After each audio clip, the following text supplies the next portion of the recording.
چہرے پر ایسی تازگی آ گئی، ایسی حشاشیت آ گئی، اتنی مسکراہٹ آ گئی علی کے آنے سے کہ سب نے محسوس کیا، کہا یا رسول اللہ علی کے آنے سے آپ کے چہرے پر عجیب مسکراہٹ آتی ہے، آخر وجہ کیا ہے؟ کہ بہت زیادہ محبت علی سے۔ اس وقت نبی نے ایک اور راز کھولا، نبی نے فرمایا جتنی محبت مجھے علی سے اس سے بہت زیادہ محبت میں نے خدا کو علی سے۔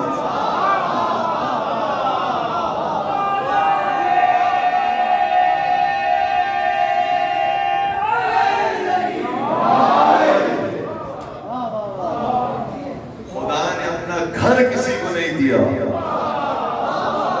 سوائے علی کے، اور مولا قاضی عباس اسی خانہ کعبہ کی چھت پر چڑھ کے جو بچہ فرماتے ہیں بسم اللہ الرحمن الرحیم الحمدللہ الذی شرف ھذا بقدوم ابیہ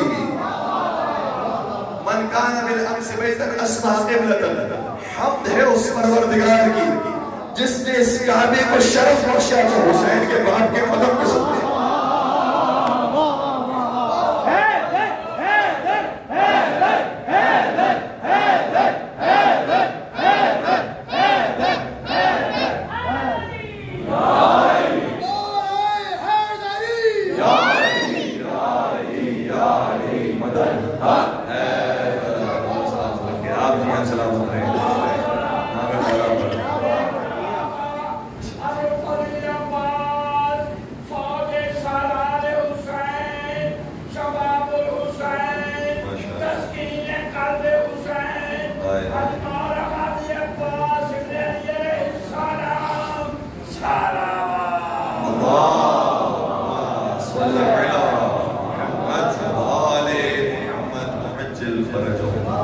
اور یہ بھی غازی عباس کا ادب تھا، یہ فرمایا کہ اس کعبے کو شرف ملا ہے حسین کے بابا کے قدم کے ساتھ، جبکہ مولا حسین کے بابا اور مولا عباس کے بابا ایک ہی ہوتے ہیں، لیکن نہیں فرمایا کہ میرے بابا کے قدم کے ساتھ کے میدان ہے میری کیا حیثیت ہے، حسین جب موجود ہے میرے مولا کے بابا کے قدم کے ساتھ اس کعبے کو شرف ملا۔ من کان بالامس بیتا اصبح قبلۃ، جو کل تک صرف اللہ کا گھر تھا اب قبلہ بن گیا، جو پہلے صرف گھر تھا اب وہ قبلہ بن گیا مولا علی مرتضیٰ کے آنے سے۔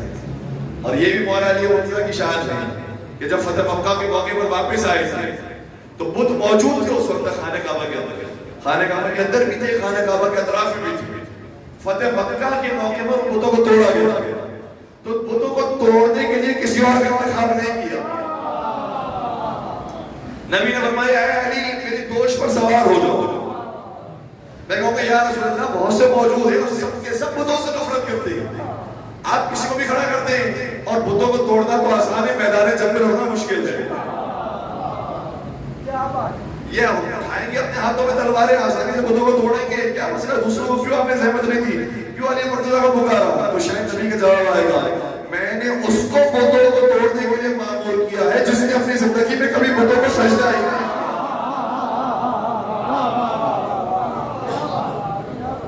صرف علی مرتضیٰ وہ ہے کہ جنہوں نے اپنی زندگی میں کبھی بتوں کو سجدہ نہیں کیا، اور علی مرتضیٰ نے بتوں کو توڑا۔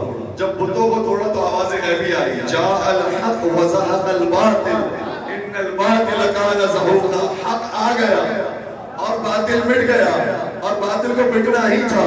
تو جب علی مرتضیٰ بتوں کو توڑے تو خدا علی کو حق کہہ کر پکارتا ہے، علی حق علی حق علی حق علی حق علی حق علی حق آپ کے جوش کو، آپ کے جذبے کو سلام ہو۔ میں جملے کو دوبارہ مکمل کروں کہ وہ خدا کہ جب علی مرتضیٰ کو بتوں کے مقابلے پر دیکھتا ہے تو کہتا ہے علی حق ہے، علی کے مقابلے پر آنے والا باطل ہے۔ تو جب اس موقع پر علی کے مقابلے پر آنے والا باطل ہو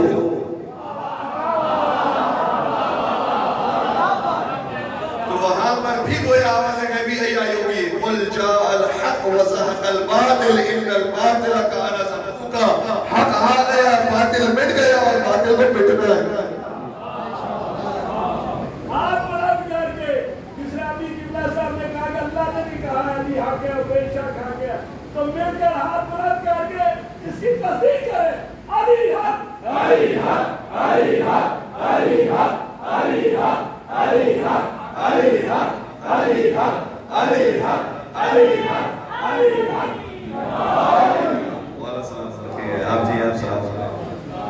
علی مرتضیٰ کے فضائل کو مٹانے کے لیے دشمن بھی آئے سامنے سے، انہوں نے مٹانے کی کوشش کی، ممبروں سے مٹانے کی کوشش کی گئی ہے، لیکن علی مرتضیٰ کے فضائل نہیں مٹے۔ اور جارج جردان نے یہ والی بات لکھی ہے کہ جس کا ہمارے دین سے بھی تعلق نہیں ہے، دین اسلام سے بھی تعلق نہیں، عیسائی، اس نے جب علی مرتضیٰ کی شخصیت کو پڑھا ہے تو وہ کہتا ہے کہ علی مرتضیٰ کے اتنے فضائل ہیں، جب کہ ان کے دوستوں نے اپنے جان کے خوف سے فضائل نہیں بیان کیے اور ان کے دشمنوں نے بغض اور حسد اور کینے کے اندر آ کر فضائل علی کو نہیں بیان کیا، تب بھی فضائل علی اب تک موجود ہے، ہر جگہ پر پھیلے تھے۔ میں کہوں گا اے جارج جردان، تم نے بات ادھوری کی، بات صرف 200 دشمن کا معاملہ نہیں ہے، بلکہ نبی خود ارشاد فرماتے ہیں، فرماتے ہیں اے علی میں تمہارے زیادہ فضائل پڑھتا نہیں ہوں، کیونکہ اگر میں نے تمہیں حقیقی فضائل تمہارے بیان کرنا شروع کر دیے تو کہیں امت تمہارے بارے میں اسی گمان میں مبتلا نہ ہو جائے جس گمان میں عیسائی حضرت عیسیٰ کے بارے میں۔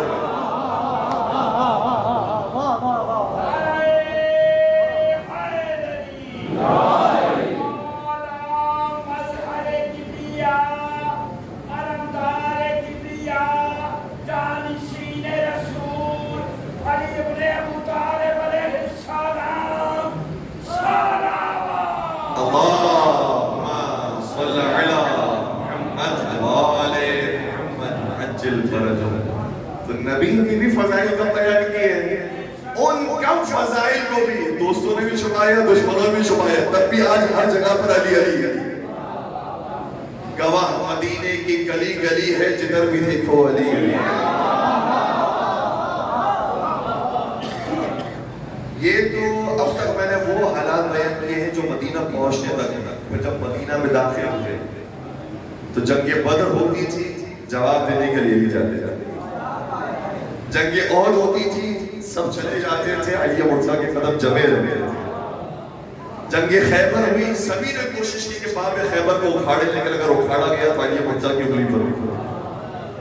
خندق کے موقع پر عمر بن عبدالوہاب نے جرأت دکھائی اور میرے نبی کے خیمے پر وار کیا، تو اس وار کا جواب دینے کے لیے بھی علی مرتضیٰ تشریف لے گئے۔ ہر جگہ پر علی مرتضیٰ رہے، یہاں تک کہ میرے مولا کی آنکھیں ولادت کے وقت بند تھی، اس وقت کھلی جب دامن مصطفیٰ نصیب ہوا، تو نبی کی بھی وفات کے وقت آنکھیں کھلی تھی، جب بند ہوئی تو دامن علی مرتضیٰ بند۔ اتنی قربت تھی نبی کو علی سے، ہر جگہ پر علی اور نبی کا ذکر ساتھ۔ بس میں نے آج اجمالی ایک صورت پیش کی اپنے نوجوانوں کے لیے، یہ نہ سمجھیں کہ فضائل علی کا بہت ہیں، سال بھر بھی بیان ہوتے ہیں، بہت کم ہے، بلکہ اپنے عباس کی خدمت میں ایک شخص آیا، اس نے کہا کہ علی مرتضیٰ کا کیا کہنا؟ میرے خیال میں علی مرتضیٰ کی شان میں نبی نے 3000 حدیثیں بیان ہوئی، 3000 کس کو فرمائے گا؟ 3000 کس کو کہتے ہیں؟ 3 کس کو کہتے ہیں؟ 30 کس کو کہتے ہیں؟ 300 کس کو کہتے ہیں؟ 3000 کس کو کہتے ہیں؟ 3000 فضیلتیں نبی نے اپنی زبان سے علی مرتضیٰ کو بیان کی۔ ابن عباس کہنے لگے بس 3000، تجھے صرف 3000 معلوم ہے؟ اے ابن عباس آپ بتائیے، وہ حبر الامت بھی ہیں، مفسر قرآن بھی ہیں، بہت بڑے عالم صحابی ہیں۔ تو ابن عباس یہ کہتے ہیں کہ میرے خیال میں نبی نے علی کے بارے میں کم از کم 30,000 فضیلتیں بیان کی، 30,000 فضیلتیں صرف علی بن ابی طالب، اور اس میں سے کچھ ایسی ہیں کہ جو ہمارے بھائیوں کی کتابوں کے اندر اگر وہ مطالعہ فرمائیں۔ یہ بھی آف ایئر جب ہم موجود تھے تو کسی نے خوبصورت بات کی، کہنے لگے کہ یہ حدیث ہے نا، انا مدینۃ العلم وعلی بابها، کہ نبی نے فرمایا میں علم کا شہر ہوں، علی اس کے دروازے۔ تو ہمارے وہ بھائی کہنے لگے کہ اس حدیث کے علاوہ جتنا حصہ ہے نا وہ حدیث کا لکھ کر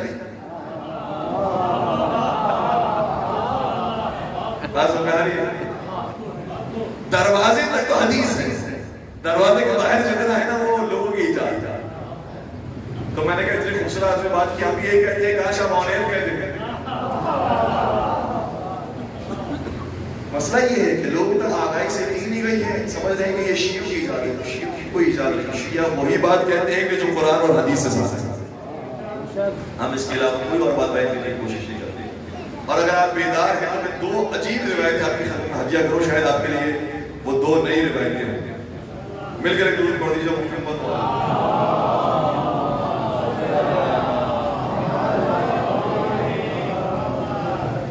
مولا متقیان کے فضائل تو سبھی کتابوں کے اندر موجود ہیں، لیکن مولا کے مقابلے پر جو آنے والے لوگ تھے ان کو یہ کہہ کے معاف کر دیا گیا کہ بھئی ان سے اجتہادی غلطی ہو گئی ہے، انہوں نے بہت توبہ کی، بہت معافی مانگی، اور جب وہ انہوں نے توبہ کر لیا تو آپ کون ہوتے ہیں حساب کتاب لینے والے؟ میں کہوں گا اگر توبہ کر لی ہے تو وہ تو ہمارے سر کا تاج ہے، اگر توبہ کر لی ہے، کیوں؟ کیونکہ اگر وہ بھی امام حسین کا راستہ روکنے کے بعد توبہ کر لیے، ہم تو انہیں علیہ السلام مانتے ہیں، اور ہماری کیا اوقات ہے؟ اس دنیا کا بڑے سے بڑا مرجع بھی جناب اور کے روضے پر جاتا ہے تو ادب کے ساتھ کھڑا رہتا ہے۔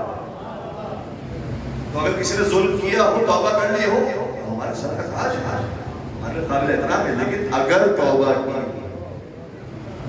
اگر توبہ کی، بعض یہ کہتے ہیں کہ آپ کو کیا معلوم کہ توبہ کی ہے، توبہ نہیں کی؟ ہم نے کہا ٹھیک ہے، ہمیں تو نہیں معلوم، یہ بتائیے کہ ابو لہب کو آپ کیوں برا سمجھتے ہیں؟ کہ ابو لہب کے بارے میں تو قرآن کی آیت موجود ہے، تبت یدا ابی لہب وتب، اس لیے ابو لہب جہنمی ہے، ہم ابو لہب کو برا سمجھتے ہیں۔ ہم نے کہا شاید توبہ کر لی ہوگی، نہیں ایسا نہیں ہو سکتا کیونکہ خدا نے کہہ دیا۔ ہم نے کہا ٹھیک ہے، یہی اصول ہے، اسی پر قائم رہیے گا کہ خدا نے کہہ دیا ہے ابو لہب جہنمی ہے، تو پھر یہ توبہ نہیں کر سکتا، جب اگر توبہ کیے مرے گا۔ اسی طرح سے اگر رسول کسی کے بارے میں کہہ دیا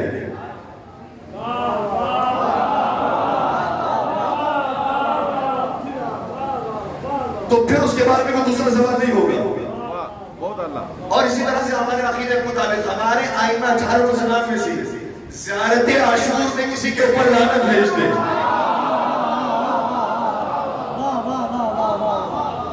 تو پھر کوئی دوسرا سوال نہیں ہوگا، کیونکہ انہیں معلوم ہے کہ ان کا اختتام کیسے ہوا، اس لیے انہوں نے لعنت بھیجی، اس لیے انہوں نے جہنم میں قرار دیا، وہ جانتے ہیں راستہ۔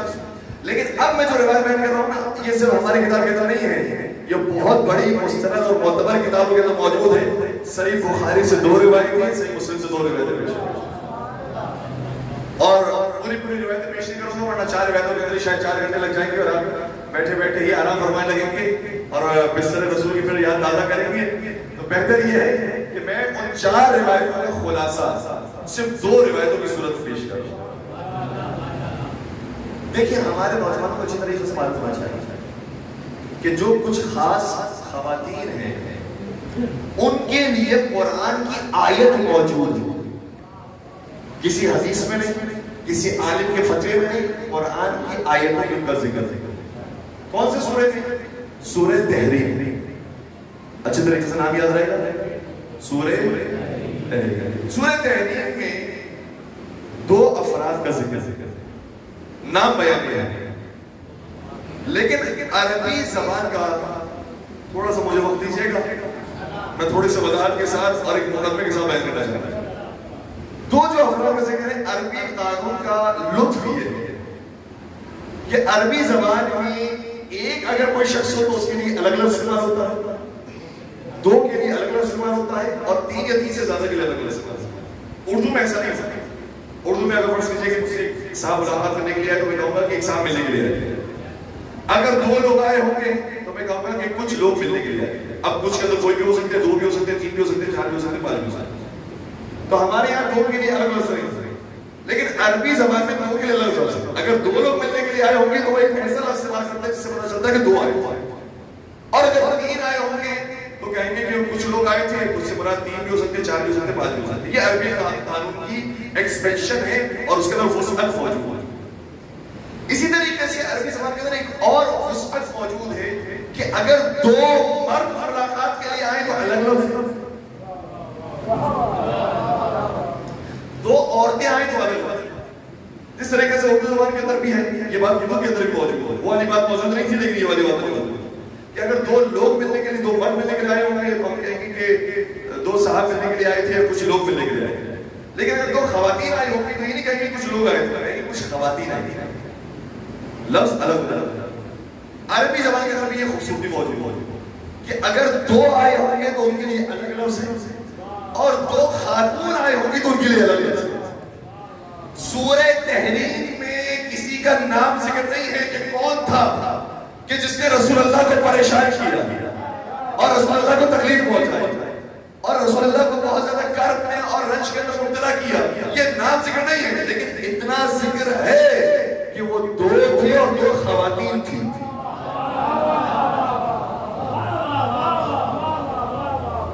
بات یہاں تک آ گئی، ہم تو قرآن سے بات کر رہے ہیں، جا کر دیکھیے گا شخص میں دو خواتین۔ اب سوال یہ پیدا ہوتا ہے کہ دو کون سی خواتین؟ اس مسئلے کو بھی قرآن نے خود ہی حل کر دیا کہ وہ دو خواتین ایسی ہیں کہ اگر یہ آپ کو زیادہ پریشان کرے تو آپ ان کو طلاق دے دیں۔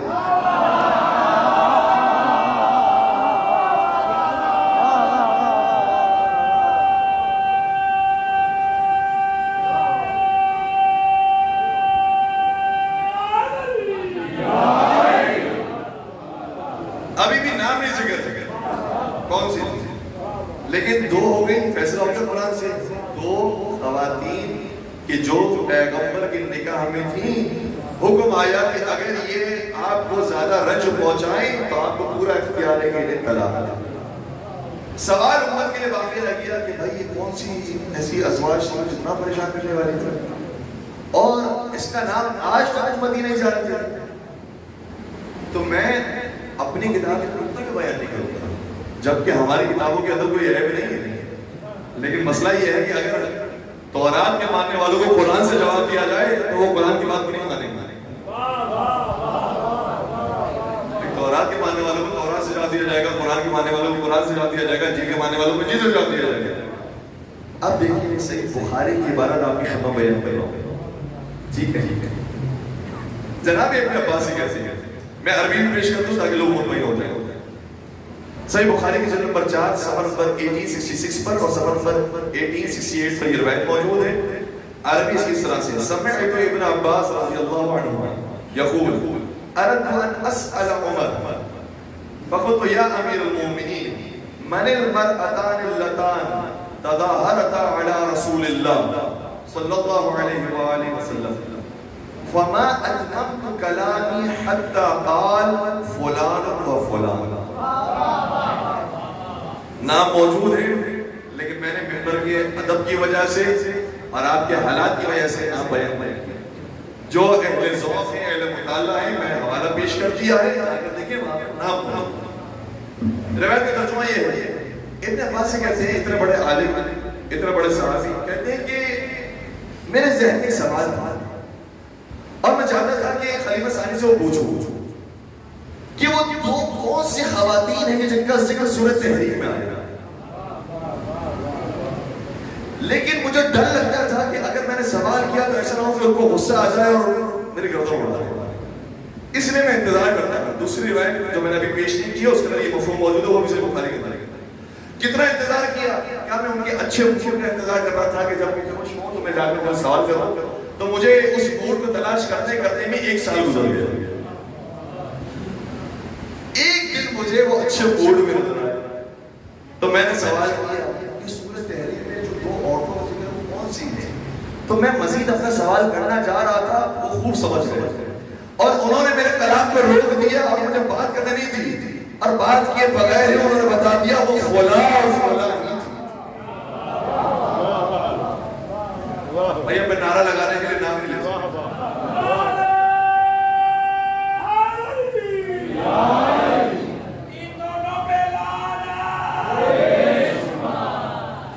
صحیح مسلم کی دوسری روایت پیش کر رہا ہوں، پھر میں بات ختم کر دوں گا، کافی وقت بھی ہو گئی ہے۔ صحیح مسلم کی صفحہ نمبر 681 کے اوپر اب خلیفہ ثانی ہی خود روایت بیان کر رہے ہیں۔ روایت عربی زبان میں کچھ حصہ پڑھ دیں تاکہ ایسا نہ ہو کہ خدا نخواستہ کسی بھی ذہن میں غلط فہمی پیدا ہو۔ میں اب اس کے اندر بہت سے نام آ رہے ہیں، اس لیے آپ سمجھیں کہ پوری روایت کے اندر فلانون اور فلانون نہیں آتا ہے، ٹھیک ہے؟ فدخلت علی فلان فقلت یا فلان اقد بلغ من شأنك ان تؤذي رسول الله صلی اللہ علیہ وسلم فقالت ما لي وما لك يا ابن فلان عليك بعيبتك. قال فدخلت على فلان فقلت لها يا فلان أقد بلغ من شأنك أن تؤذي رسول الله صلى الله عليه وسلم؟ والله لقد علمت أن رسول الله لا يحبك ولولا أنا لتلقي رسول الله صلى الله عليه وسلم. کہتے خود خلیفہ ایک مرتبہ کسی بیوی کے پاس تشریف لے گئے اور اس بیوی کو انہوں نے کہا کہ تم رسول اللہ کو اتنا پریشان کیوں کرتی ہو؟ تو اس بیوی نے جواب دیا تم میری بات نہیں کرو اپنی بیٹی کی خبر لو.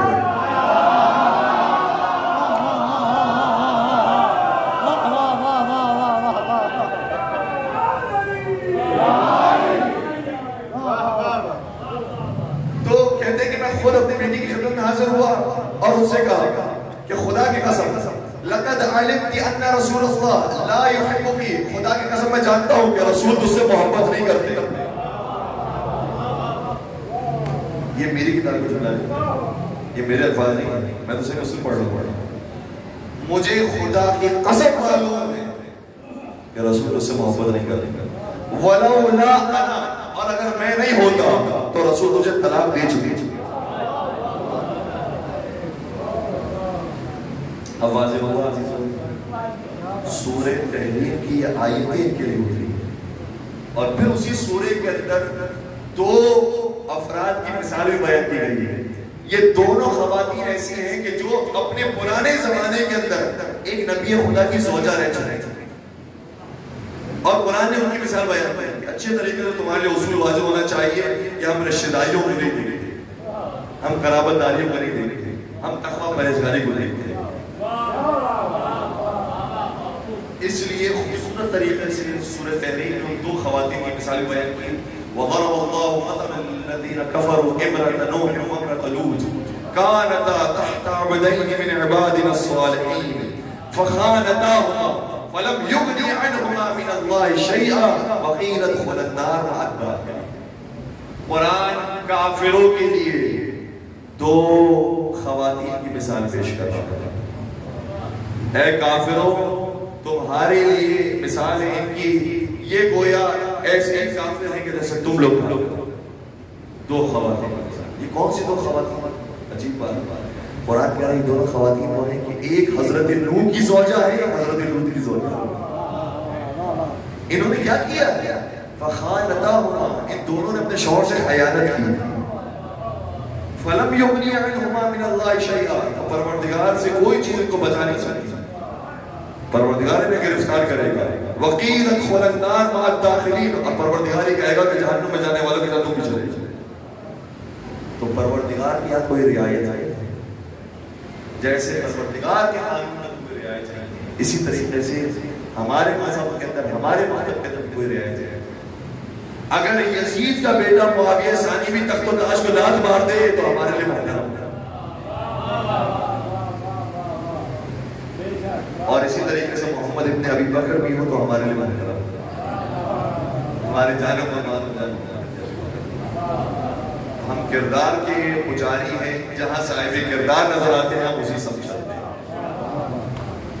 اور کسی نے کیا آپ کو کہا تھا کہ جہاں میں ہے یہی چرچا حسین زندہ باد، ذرے ذرے پہ لکھا اب اس سے بڑھ کر شکست یزید کی کیا ہوگی، کہے یزید کا بیٹا.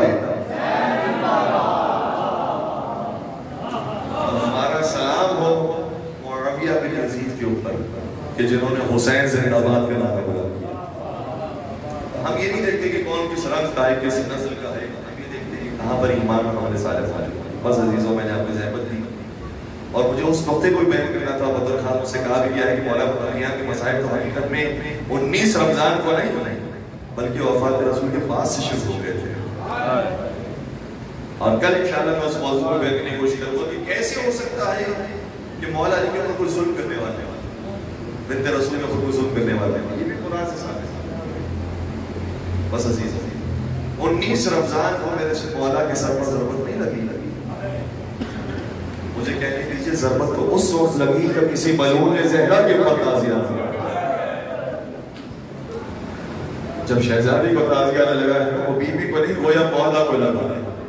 مولا سے جب سوال کیا کہ بتائیے کہ انسان کے لیے کون سی مصیبت سب سے زیادہ سخت ہوتی ہے, تو نہیں فرمایا جب سر پر ضربت لگتی ہے, نہیں فرمایا جب ہاتھ قلم ہوتے ہیں, نہیں فرمایا جب نیزہ لگتا ہے, فرمایا اگر کسی کی کوئی زوجہ ہو اور بہت پاک اور پاکیزہ ہو اور اس کی نگاہوں کے سامنے کوئی اس کو مارے.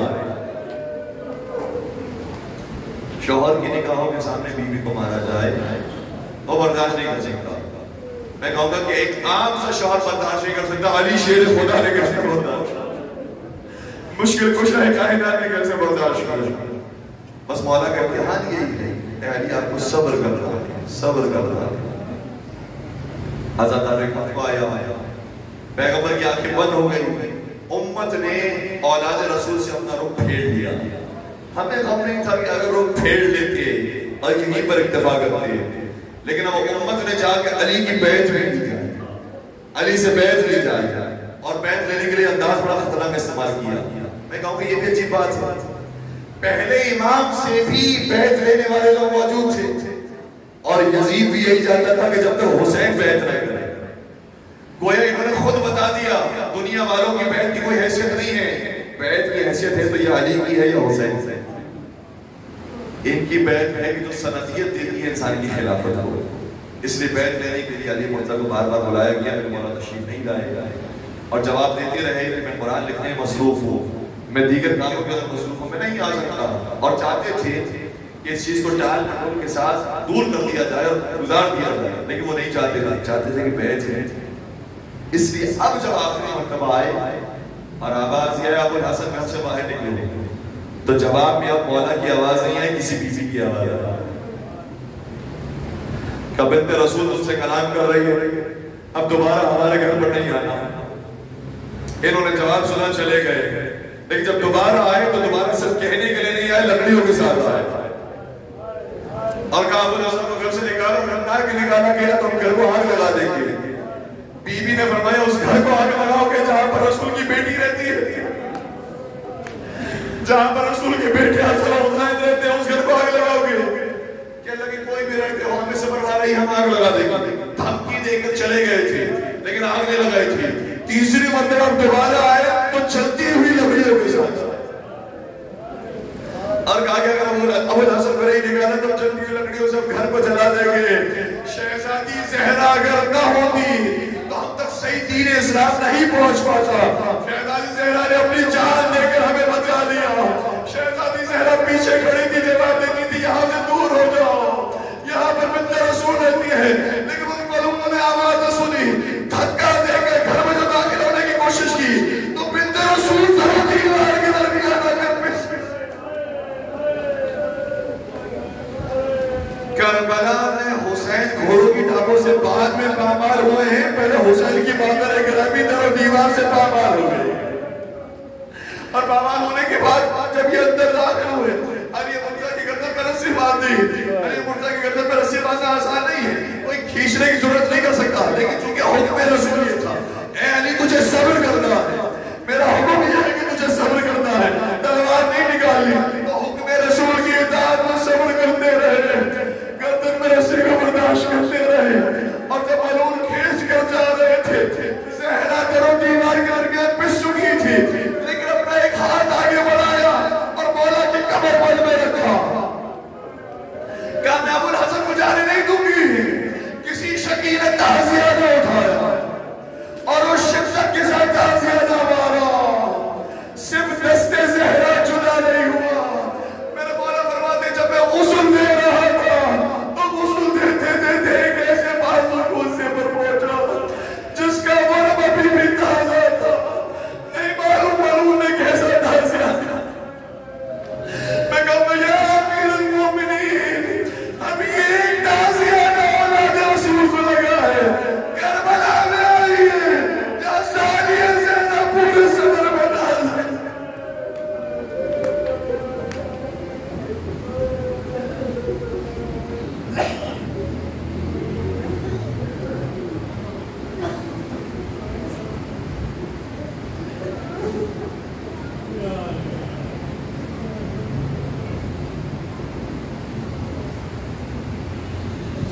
ألا ولعنة الله على القوم الظالمين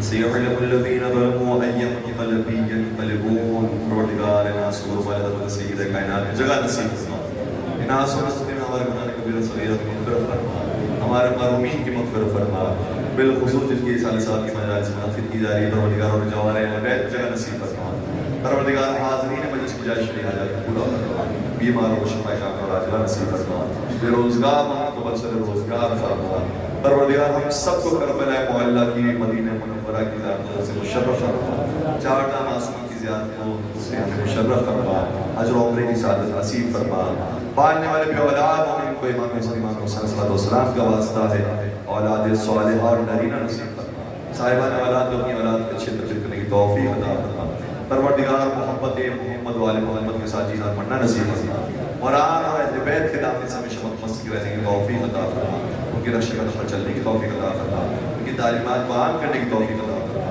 اور پروردگار تمام مظالم سے انتقام کے لیے فرزند زہرا والی حضرت حجت بن حسن کے ظہور میں تعجیل فرما ہمیں ان کے امان انصار شریف محبین شمار فرما ربنا تقبل منا انك انت السميع العليم وتب علينا انك انت التواب الرحيم برحمتك يا